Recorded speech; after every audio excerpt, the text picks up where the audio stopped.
Bonjour à tous, je suis Antoine du site jerécupéremonex.com. Je pense que vous devez commencer à me connaître depuis le nombre d'années que je donne des formations pour récupérer son ex. Aujourd'hui, je vous propose une formation qui est très particulière, qui est très spéciale car elle me tient beaucoup à cœur. Elle s'intitule Pourquoi entrer dans la tête de son ex. Alors, je vais vous dire comment je l'ai préparé, d'où m'est venue l'idée, en quelques secondes, et après ça, on va entrer dans le vif du sujet, on va voir ensemble comment faire pour réellement entrer dans la tête de son ex.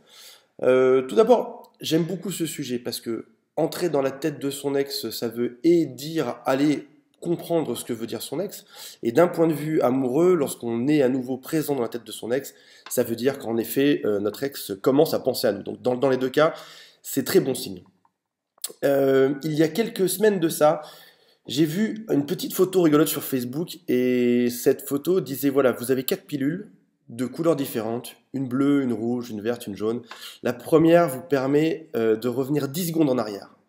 La deuxième vous permet de vous guérir de n'importe quel type de maladie. La troisième vous permet de voir quelques secondes dans l'avenir. Et la dernière vous permet d'entendre ce que les gens pensent. Et je me suis dit, qu'est-ce que je ferais si j'avais ce choix? Ce serait laquelle de ces 4 pilules que j'irais utiliser? Et bien, figurez-vous que dans les commentaires, 90% des gens ont choisi la quatrième solution, qui est de pouvoir rentrer dans la tête des gens et de pouvoir entendre ce qu'ils disent. Donc ça veut dire que déjà c'est quelque chose d'assez fréquent de vouloir comprendre l'autre. Ça veut aussi dire que pas forcément qu'en amour, mais aussi peut-être au travail ou avec nos amis, on aimerait bien savoir la vérité. Et donc ça veut dire aussi qu'on se doute bien que les gens ne nous disent pas forcément toute la vérité et que on en a qu'une partie. Vous savez, il y a un dicton qui dit que entre ce que quelqu'un nous dit, ce qu'il souhaite dire, les paroles qu'il va utiliser, ce que nous on entend et ce que nous on comprend, il y a une très très grosse différence. Et là en l'occurrence, l'idée c'est d'arriver directement à la source, arriver directement à ce que l'autre veut nous dire. Et des fois peut-être que l'autre en face de nous va nous dire des choses de manière un peu décalée ou va nous donner des indices parce qu'il n'aura pas envie de nous dire réellement la vérité. Et donc ce sera à nous d'aller chercher, de creuser un peu plus profondément pour savoir comment ça se passe. Alors, comme vous devez vous en douter, entrer dans la tête des gens, c'est pas forcément évident. La fameuse pilule magique n'existe malheureusement pas encore. J'ai vu des projets de sondes à mettre sur la tête des gens pour pouvoir comprendre ce qu'ils voulaient et puis pour pouvoir leur faire des gestes en fonction de ce qu'ils pensaient. Mais on n'en est qu'au balbutiement, donc je pense que pour récupérer votre ex, il faudra pas trop compter sur ce genre de technologie pour l'instant. Regardons d'un peu plus proche. Quelles sont les personnes aujourd'hui qui arrivent à, à rentrer dans la tête des gens? On voit à la télévision des gens qui sont mentalistes. Alors eux, ils regardent, si on regarde grosso modo ce qu'ils font, ils regardent le comportement des gens, ils regardent l'environnement, ils analysent un peu les interactions, et puis derrière, ils arrivent à en déduire une vérité.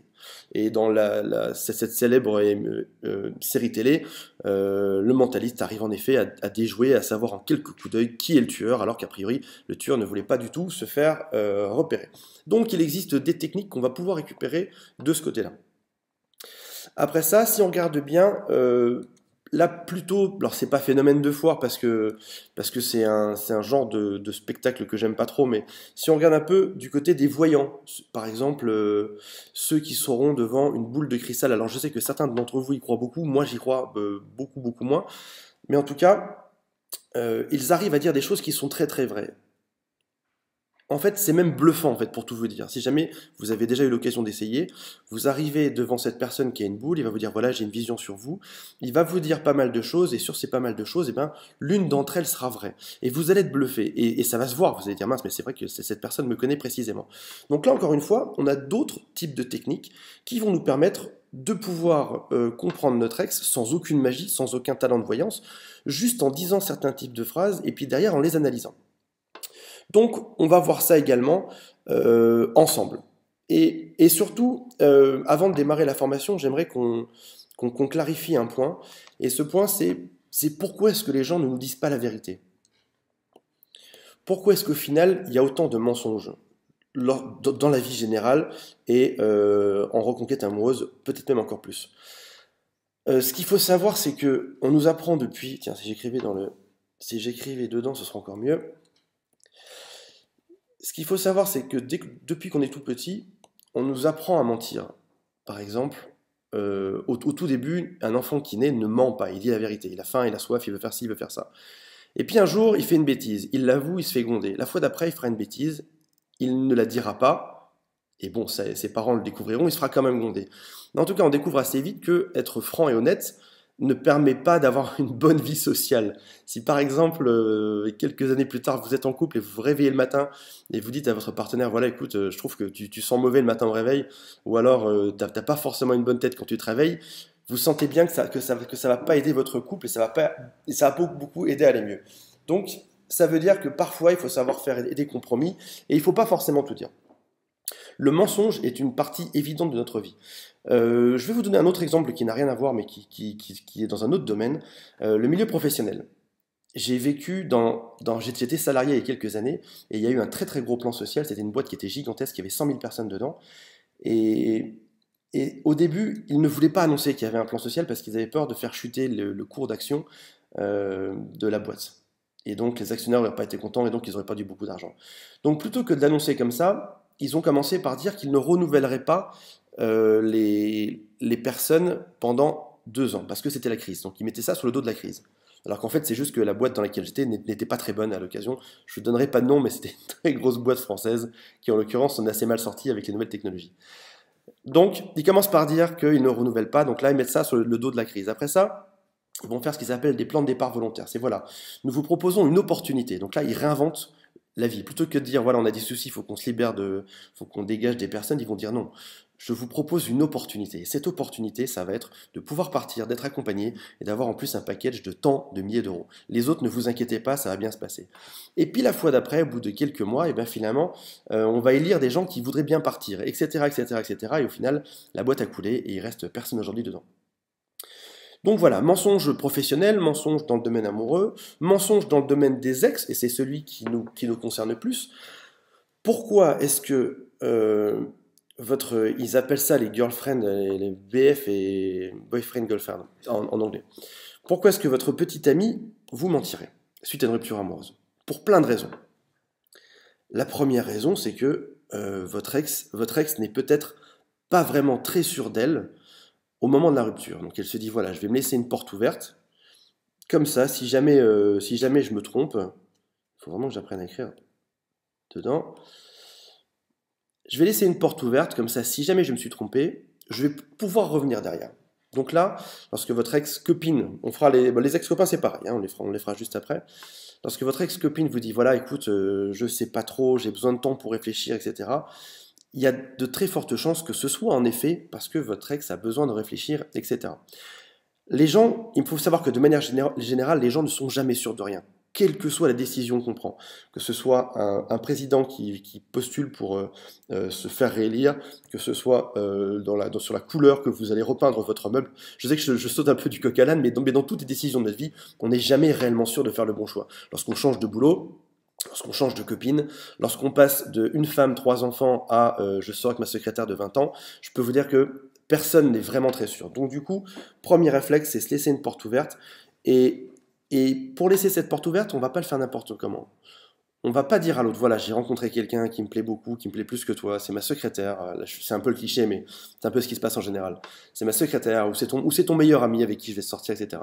Non, les gens diront plutôt, voilà, entre nous deux, ça va pas trop en ce moment, j'ai besoin de temps, j'ai besoin de m'éloigner, c'est pas toi, c'est moi, c'est une période de ma vie, etc. Donc, ils vont aller rejeter le problème sur d'autres choses, ils vont surtout pas dire que ça vient de vous, et comme ça va leur permettre après ça, si jamais ils se sont trompés, de revenir le bec enfariné au bout de quelques semaines et faire salut, écoute, j'ai bien réfléchi, finalement oui, c'est possible.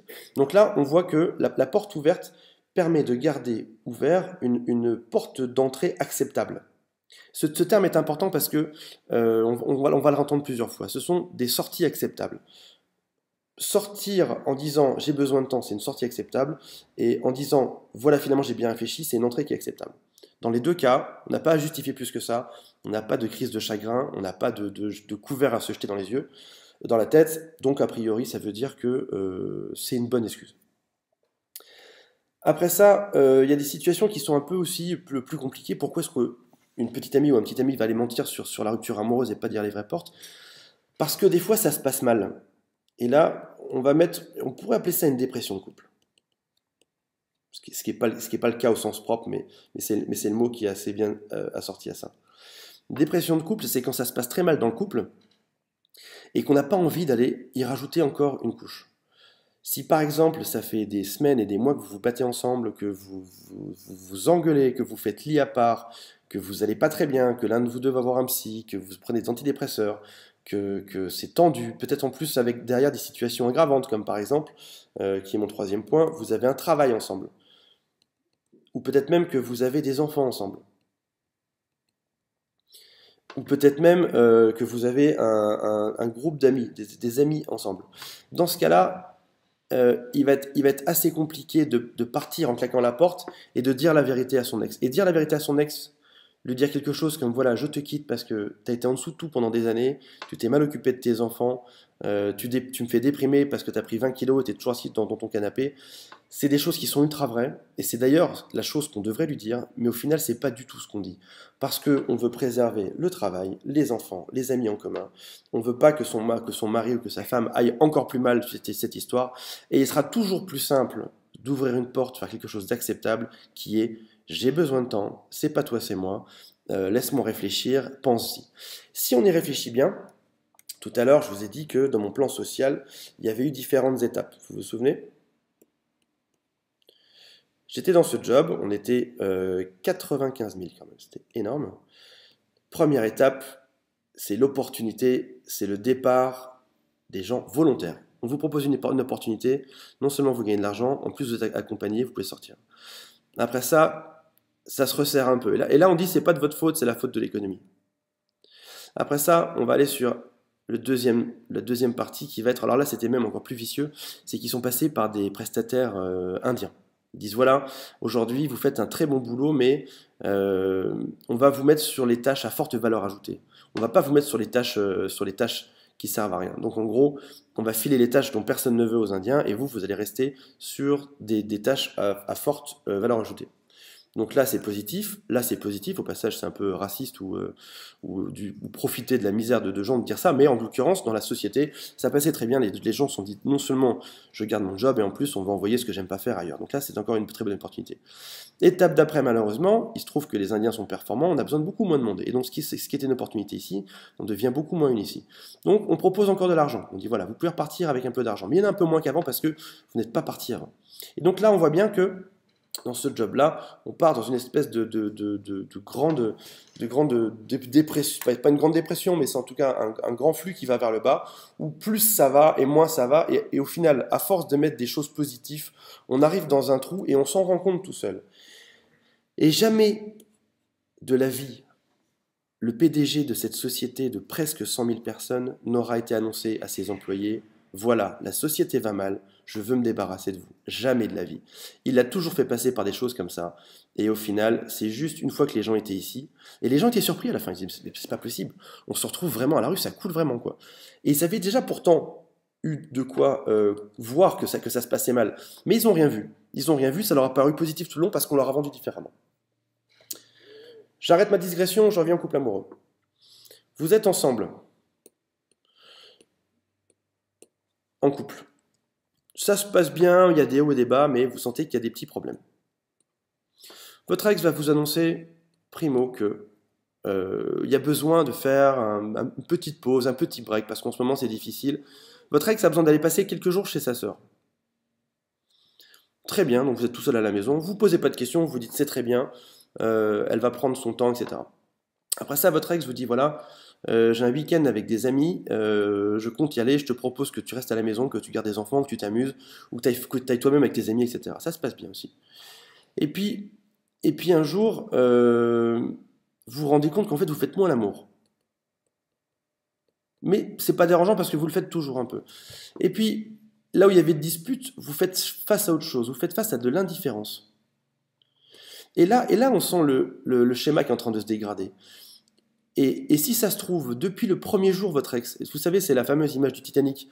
Lorsque le Titanic a pris un iceberg, les gens dansaient toujours sur le pont. Et les gens dansaient toujours sur le pont ici. Ils dansaient, ils ne savaient même pas que leur destin était déjà scellé, qu'ils allaient couler. Et c'est que quelques heures plus tard qu'ils se sont rendus compte qu'ils étaient dans l'eau gelée en train de mourir. Donc là, c'est un peu pareil. On ne s'est pas encore trop rendu compte de tout ce qui allait mal, mais en tout cas, la situation se dégrade de plus en plus. Et là, on vous a menti, c'est que dedans, on ne vous en a jamais parlé, ou alors à demi-mot. Parce que votre ex, aujourd'hui, s'est toujours laissé des portes de sortie acceptables dessus. Si elle va chez sa sœur, si jamais ça marche mieux, elle aurait pu revenir. Et vous vous êtes dit, ok, c'est très bien. Elle va avec ses amis, si ça s'était bien passé, elle aurait pu revenir. Faites un peu moins l'amour, mais il se suffit de rien pour que vous ne fassiez plus l'amour. Elle a de l'indifférence, mais bon, quand même, de temps en temps, elle rigole avec vous, etc. Et puis un jour, arrive la fameuse pause, qui est vraiment très classique. Alors j'ai deux versions. Il y a les gens qui sont un peu moins honnêtes, un peu moins sûrs d'eux, qui vont parler de pause, et il y a ceux qui vont parler de rupture directement. La pause, elle est de la forme, voilà, écoute, c'est pas toi, c'est moi, j'ai besoin de faire une pause, je sais pas trop où j'en suis. Peut-être même que j'ai croisé un mec, sympa, peut-être pas. Donc j'ai besoin de temps, et ce que je te propose, c'est qu'on refait le point dans une semaine. Là, encore une fois, on a une sortie acceptable. Parce que plutôt que de vous inquiéter, votre ex vous a dit, t'inquiète pas, dans une semaine, ça fait que 7 jours à attendre, on va pouvoir refaire un point dessus. Donc vous vous dites, ok, pas de souci, une semaine, pourquoi pas, en plus j'ai des choses à faire. Ou alors votre ex vous dit, je suis pas sûr de moi, mais j'ai envie de faire un break et on en discutera plus tard. Là, c'est aussi une sortie qui est un peu moins acceptable, qui est un peu plus dure, mais on voit les deux globalement. Et il se trouve au final que cette pause-là n'aboutit jamais à rien, parce que personne n'est plus amoureux un mercredi et redevient amoureux le mercredi d'après. Ça n'arrive jamais, jamais, jamais. Donc on peut parler de mensonge. Votre ex vous a menti, consciemment ou pas. C'est une bonne question. Est-ce qu'on est vraiment conscient qu'on fait du mal à l'autre, ou est-ce que finalement on se laisse bercer par la douce illusion que ce sera peut-être possible? Est-ce que c'est pas plutôt un peu plus de la manipulation, c'est-à-dire qu'on va pas trop aller dire à une personne qui va déjà mal des choses qui sont dures? Si aujourd'hui, ben, je sais pas, si jamais par exemple vous passez une crise et que vous êtes un peu à terre par exemple dans votre job ou financièrement, ou que ça va pas trop avec vos parents, votre mère, amis, etc. Il y a un dicton qui dit on n'abat pas un homme qui est déjà à terre. En l'occurrence, pourquoi aller être dur avec vous, sachant qu'a priori votre ex a quand même de l'amitié pour vous, vous avez passé beaucoup de temps ensemble et donc a priori il n'y a pas de raison d'être méchant. Donc si vous comprenez bien tout ça, vous voyez que ça part de bonnes intentions, si ce n'est que votre couple a des soucis depuis longtemps et qu'on ne vous a jamais dit la vérité. Et les gens hésitent à dire la vérité alors qu'au final ils devraient la dire. En fait, dès la première fois où votre ex est parti voir ses amis, ou en voyage, ou faire un petit break de quelques jours, elle aurait dû vous dire, écoute, ça se passe très mal entre nous, je vais te quitter, mais t'as intérêt à changer rapidement. Et ça aurait été une phrase honnête. Mon directeur dans ma boîte d'avant, il aurait dû dire, j'en parle, j'ai absolument aucun souci avec lui. Je suis parti de moi-même avant les plans sociaux parce que j'avais envie de bosser ailleurs. Donc c'est les autres malheureusement qui ont subi ce plan social. Le chef aurait dû dire, voilà, ça se passe mal, je veux que tout le monde se mette en pied de guerre et qu'on se dépêche et qu'on résolve ça au mieux. Mais par des questions politiques, par des problèmes politiques, c'est pas si facile. Et derrière, on est forcément obligé de mentir un peu. Et votre ex vous a probablement menti, ne vous a pas dit la vérité, probablement parce que il y avait un peu de lâcheté derrière ça, probablement aussi parce que votre ex vous aimait beaucoup et n'avait pas envie de vous faire du mal. Et pour se laisser une porte d'entrée si jamais l'ex réalisait que ce n'était pas la bonne solution et que vous deviez vous remettre ensemble. Donc, mission dans cette formation, ça va être de découvrir la vérité.